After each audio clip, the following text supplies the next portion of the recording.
कमरे में सन्नाटा था, लेकिन वो सन्नाटा किसी तूफान से पहले की खामोशी जैसा लग रहा था। सामने खड़ी थी मन्नत। उसकी आंखों में डर साफ दिखाई दे रहा था, लेकिन उसके सामने खड़ी औरत की आंखों में सिर्फ एक अजीब सी चमक थी, जैसे उसे किसी की तकलीफ में सुकून मिलता हो। मन्नत, अगर तुमने मेरी बात नहीं मानी ना, तो तुम्हें पता भी नहीं चलेगा कि मैं क्या कर सकती हूं। उसकी आवाज में ठंडापन था, लेकिन वो ठंडापन किसी बर्फ से भी ज्यादा खतरनाक था। मन्नत के हाथ कांप रहे थे। उसके सामने उसकी छोटी सी बेटी दुआ थी, डरी हुई, सहमी हुई। उसकी मासूम आंखें अपनी मां को ढूंढ रही थीं। प्लीज, मेरी बेटी को कुछ मत करो। मन्नत की आवाज टूट रही थी। वो धीरे धीरे बंदूक नीचे रखती है। उसके हाथ कांपते हुए उस हथियार से दूर हो जाते हैं, जैसे उसने अपनी आखिरी उम्मीद भी छोड़ दी हो। मैं बंदूक नीचे रख रही हूं, देखो, प्लीज उसे छोड़ दो। मन्नत की आंखों से आंसू लगातार बह रहे थे। दुआ रोते हुए बोलती है, मम्मा, आप आओ ना। यह आवाज सुनकर मन्नत का दिल जैसे चीर गया हो।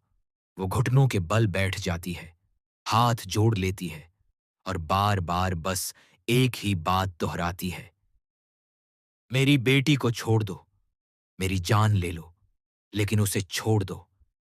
लेकिन सामने खड़ी औरत बस हंस रही थी। वो हंसी किसी इंसान की नहीं, बल्कि किसी ऐसी सोच की थी जो पूरी तरह से अंधेरे में डूब चुकी थी। वाह, मन्नत! वो धीरे धीरे ताली बजाते हुए आगे बढ़ती है। तुम्हें ऐसे गिड़गिड़ाते हुए देखकर मुझे एक अलग ही सुकून मिल रहा है। कितना परफेक्ट मोमेंट है ये। मन्नत की हालत और खराब हो जाती है। वो जमीन पर बैठी रो रही है, हाथ जोड़कर भीख मांग रही है, लेकिन उस औरत को जैसे कुछ कमी लग रही थी। नहीं, नहीं, कुछ मिसिंग है, वो सोचते हुए कहती है। इतना सब ठीक है, आंसू हैं, डर है, गिड़गिड़ाना है, लेकिन वो फील नहीं आ रही। अचानक वो रुकती है और मुस्कुराती है, एक खतरनाक मुस्कान। एक काम करो, वो मन्नत के करीब आकर कहती है, मेरे पैरों में अपनी नाक रख दो और दुआ की जान के लिए भीख मांगो। तब शायद मैं सोचूं कि उसे छोड़ना है या नहीं। ये सुनते ही मन्नत का दिल जैसे रुक जाता है। ये सिर्फ उसकी बेइज्जती नहीं थी, ये उसकी आत्मा को तोड़ने की कोशिश थी। पास खड़ा आदमी गुस्से में चिल्लाता है, नहीं, तुम इसके सामने नहीं झुकोगी, ये गलत है। लेकिन मन्नत, उसकी आंखें सिर्फ अपनी बेटी पर टिकी थीं। अगर मैंने झुकने से मेरी बेटी बच सकती है, वो धीमी आवाज में कहती है, तो मैं झुक जाऊंगी। वो धीरे धीरे आगे बढ़ती है। हर कदम उसके आत्मसम्मान को कुचल रहा था। लेकिन तभी माहौल बदल जाता है।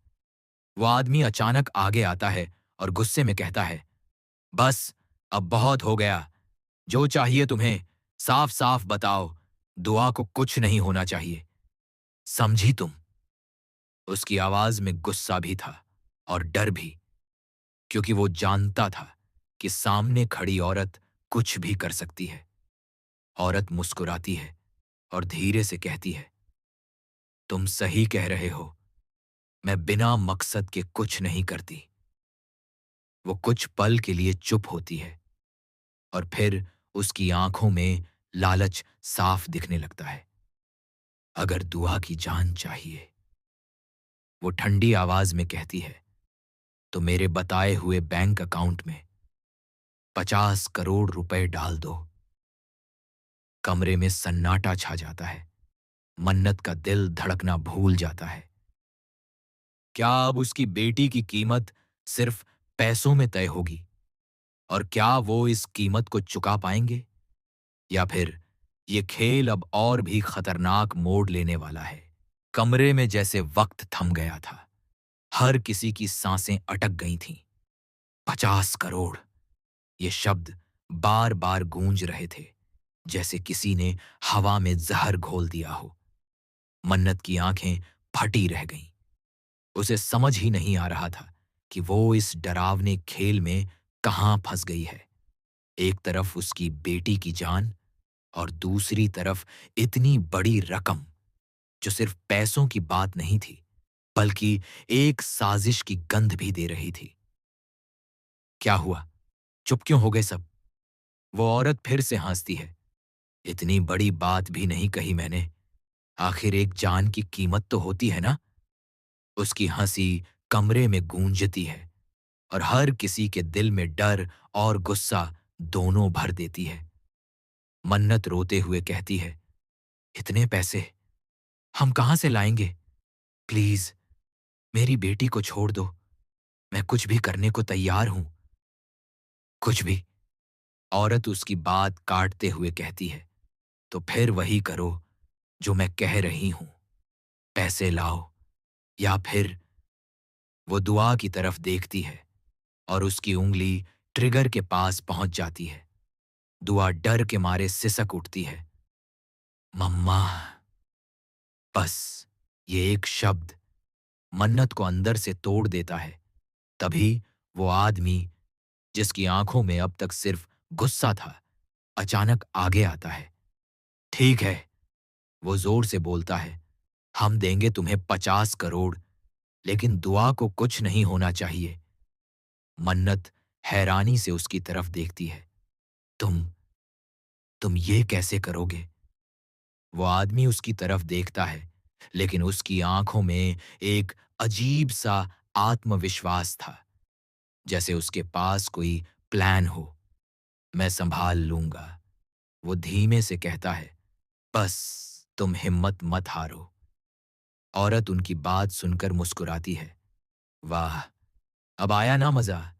लेकिन याद रखना, अगर एक भी चालाकी की ना, तो अगली गोली सीधे दुआ को लगेगी। उसकी आंखों में खून उतर आया था। अब जल्दी करो, मेरे पास ज्यादा वक्त नहीं है। वो आदमी फोन निकालता है, किसी को कॉल करता है। उसकी आवाज धीरे हो जाती है, लेकिन उसके चेहरे पर चिंता साफ दिख रही थी। हेलो, मुझे तुरंत 50 करोड़ चाहिए। हाँ, अभी। नहीं, सवाल मत पूछो, बस अरेंज करो। फोन करते ही मन्नत उसके पास आती है। सच बताओ, क्या यह मुमकिन है? वो कुछ सेकंड चुप रहता है, फिर कहता है, मुमकिन नहीं है, लेकिन करना पड़ेगा। ये सुनकर मन्नत का दिल और बैठ जाता है। उधर वो औरत हर पल उन पर नजर रखे हुए थी। जल्दी करो, मेरा सब्र खत्म हो रहा है। अचानक दुआ थोड़ा हिलती है, जैसे वो कुछ समझने की कोशिश कर रही हो। उसकी नजर कमरे के एक कोने में जाती है। वहां एक छोटी सी खिड़की थी, जो थोड़ी सी खुली हुई थी। दुआ की आंखों में हल्की सी उम्मीद चमकती है, लेकिन क्या वो इस हालत में कुछ कर पाएगी? उधर मन्नत और वो आदमी एक खतरनाक खेल खेल रहे थे, समय के खिलाफ और उस औरत की सनक के खिलाफ। पैसे आ रहे हैं, आदमी कहता है। बस, थोड़ा वक्त दो। वक्त? औरत गुस्से में चिल्लाती है। मेरे पास वक्त नहीं है। वो अचानक दुआ के और करीब आ जाती है और बंदूक उसकी तरफ और कसकर पकड़ लेती है। अगर 10 मिनट में पैसे नहीं आए, वो ठंडी आवाज में कहती है, तो ये खेल यहीं खत्म हो जाएगा। कमरे में घड़ी की टिक टिक अब साफ सुनाई देने लगी थी। हर सेकंड जैसे मौत के और करीब ले जा रहा था। मन्नत की हालत अब पूरी तरह टूट चुकी थी, लेकिन उसकी आंखों में एक नई बात दिख रही थी। डर के साथ साथ एक फैसला। क्या मन्नत अब कुछ ऐसा करने वाली है जो सब कुछ बदल देगा। क्या दुआ उस छोटी सी खिड़की तक पहुंच पाएगी? और क्या 50 करोड़ का ये खेल सिर्फ पैसे तक ही सीमित है, या इसके पीछे कोई और बड़ा राज छुपा है? घड़ी की टिक टिक अब किसी बम की तरह सुनाई दे रही थी। हर सेकंड दिल की धड़कनों को और तेज कर रहा था। कमरे का माहौल इतना भारी हो चुका था कि जैसे कोई भी सांस ले तो वो भी टूट जाए। मन्नत की आंखें अब सिर्फ रो नहीं रही थीं, उनमें एक अजीब सा बदलाव आ चुका था। डर अभी भी था, लेकिन उस डर के पीछे अब एक फैसला छुपा हुआ था। उधर दुआ धीरे धीरे पीछे खिसकने की कोशिश कर रही थी। उसकी नजर अब भी उसी छोटी सी खिड़की पर थी, जो शायद उसकी आजादी का एकमात्र रास्ता थी। लेकिन हर हलचल के साथ खतरा भी बढ़ रहा था।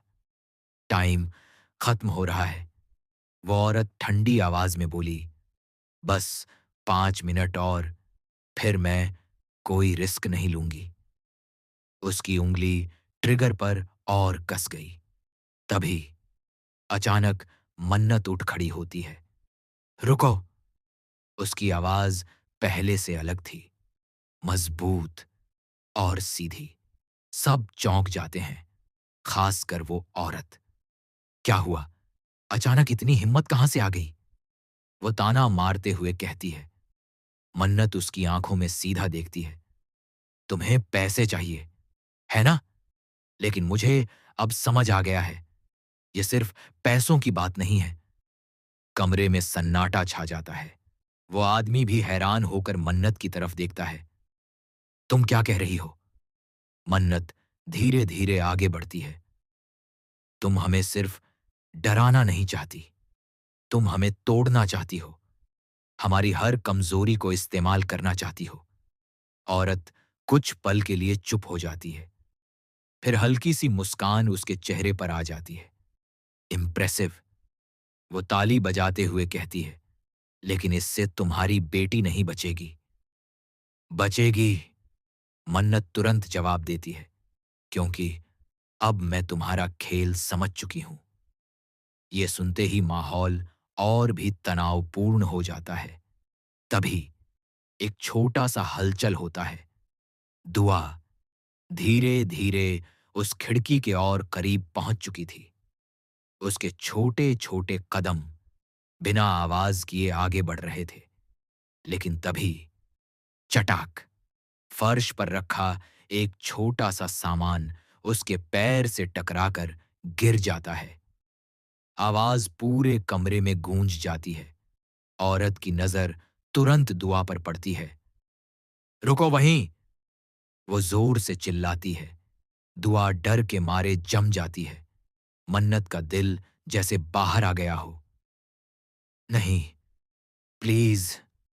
वो फुसफुसाती है। औरत गुस्से में दुआ की तरफ बढ़ती है। भागने की कोशिश कर रही थी।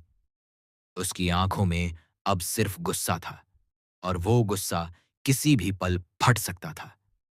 तभी वो आदमी अचानक आगे कूदता है। स्टॉप! पैसे ट्रांसफर हो रहे हैं। औरत रुक जाती है। उसकी नजर फिर से उस आदमी पर जाती है। Prove it! आदमी तुरंत अपना फोन दिखाता है। स्क्रीन पर बैंक ट्रांजैक्शन प्रोसेस हो रहा था। कुछ सेकंड जो घंटों जैसे लग रहे थे। फिर ट्रांजैक्शन सक्सेसफुल, ये शब्द स्क्रीन पर चमकते हैं। कमरे में एक पल के लिए सन्नाटा छा जाता है। औरत धीरे धीरे मुस्कुराने लगती है। गुड! बहुत अच्छा! वो दुआ की तरफ देखती है, फिर मन्नत की तरफ। तुम लोगों ने सच में मुझे इम्प्रेस कर दिया। मन्नत जल्दी से बोलती है। अब अब मेरी बेटी को छोड़ दो। कुछ सेकंड के लिए ऐसा लगता है कि सब ठीक हो जाएगा। लेकिन तभी औरत की मुस्कान और गहरी हो जाती है। किसने कहा कि पैसे मिलने के बाद मैं उसे छोड़ दूंगी? ये सुनते ही सबके पैरों तले जमीन खिसक जाती है। तुमने तुमने वादा किया था, मन्नत चिल्लाती है। वादा? वो जोर से हंसती है। मैंने सिर्फ ये कहा था कि मैं सोचूंगी। अब हालात पहले से भी ज्यादा खतरनाक हो चुके थे। पैसे जा चुके थे, लेकिन दुआ अब भी खतरे में थी। और अब वो औरत पहले से ज्यादा ताकतवर महसूस कर रही थी। मन्नत की आंखों में अब आंसू नहीं थे। अब वहां सिर्फ गुस्सा था और एक आखिरी हिम्मत। क्या मन्नत अब कोई बड़ा कदम उठाने वाली है? क्या दुआ इस बार सच में बच पाएगी, या सब कुछ खत्म हो जाएगा?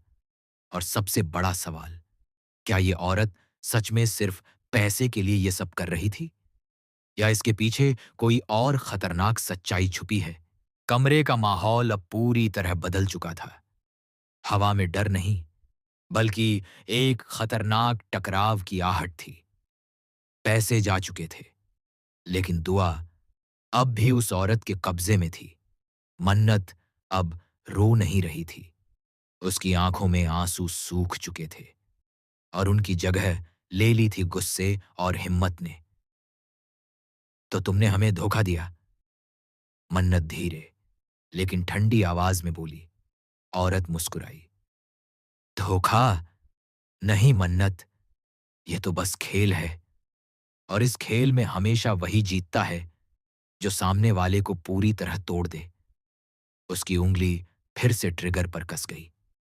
और तुम अब पूरी तरह टूट चुकी हो।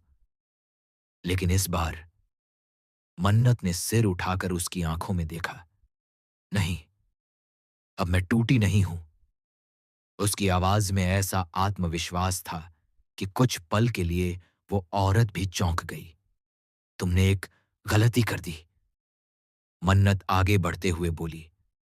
तुमने मुझे डराकर कमजोर समझ लिया, लेकिन एक मां जब अपने बच्चे के लिए खड़ी होती है ना, तो वो किसी से नहीं डरती। ये कहते ही मन्नत अचानक तेजी से आगे बढ़ती है। सब कुछ इतना जल्दी होता है कि किसी को समझने का मौका ही नहीं मिलता। वो औरत की कलाई पकड़ लेती है, बंदूक को दूसरी दिशा में मोड़ देती है। धड़ाम! गोली चलती है, लेकिन इस बार हवा में। कमरे में अफरा तफरी मच जाती है। दुआ डर के मारे पीछे हटती है, लेकिन यही उसका मौका था। दुआ, भागो! मन्नत जोर से चिल्लाती है। दुआ पूरी ताकत से उस छोटी खिड़की की तरफ दौड़ती है। उधर मन्नत और वो औरत आपस में संघर्ष कर रही थीं। तुम पागल हो गई हो, औरत चिल्लाती है। हाँ, एक मां पागल ही होती है, मन्नत दांत भींच कर जवाब देती है। वो बंदूक को पूरी ताकत से झटकती है और आखिरकार उसे अपने हाथ में ले लेती है। अब हालात पलट चुके थे। बंदूक अब मन्नत के हाथ में थी और वो औरत पहली बार डरी हुई नजर आ रही थी। अब खत्म हुआ तुम्हारा खेल, मन्नत ठंडी आवाज में कहती है। लेकिन तभी वो औरत अचानक हंसने लगती है। तुम सच में सोचती हो कि ये इतना आसान है? उसकी हंसी फिर से डरावनी हो जाती है। तुम्हें लगता है मैं अकेली हूं? ये सुनते ही मन्नत के चेहरे का रंग उड़ जाता है। क्या मतलब? तभी दरवाजा जोर से खुलता है। कुछ लोग अंदर घुसते हैं। उनके हाथों में हथियार थे। कमरे में फिर से खतरा फैल जाता है। दुआ खिड़की तक पहुंच चुकी थी, लेकिन अब बाहर भी कोई खड़ा था। वो डर के मारे वहीं रुक जाती है। मन्नत समझ जाती है ये खेल अभी खत्म नहीं हुआ। वो तेजी से सोचने लगती है और फिर एक आखिरी फैसला लेती है। वो बंदूक को सीधे उस औरत पर तान देती है। सब रुक जाओ, वरना मैं इसे गोली मार दूंगी। कमरे में सब ठहर जाते हैं। अब खेल पलट चुका था। मन्नत अब कमजोर नहीं थी। वो अब इस खेल की सबसे बड़ी चाल बन चुकी थी। सब लोग अपने हथियार नीचे रखो, वो जोर से कहती है। कुछ सेकंड का सन्नाटा, फिर धीरे धीरे एक एक करके हथियार नीचे गिरने लगते हैं। मन्नत की आंखें सिर्फ दुआ पर थीं। दुआ, बेटा, अब बाहर भागो। दुआ इस बार बिना रुके खिड़की से बाहर निकल जाती है। मन्नत की आंखों में राहत की एक झलक आती है। लेकिन तभी धाएं एक गोली चलती है। मन्नत के हाथ से बंदूक गिर जाती है। उसकी आंखें हैरानी से फैल जाती हैं और वो धीरे धीरे जमीन पर गिरने लगती है। कमरे में फिर से चीखें गूंज उठती हैं। आखिर ये गोली किसने चलाई? क्या मन्नत बच पाएगी या ये उसकी आखिरी लड़ाई थी? और क्या दुआ अब सच में सुरक्षित है या खतरा अभी भी उसका पीछा कर रहा है?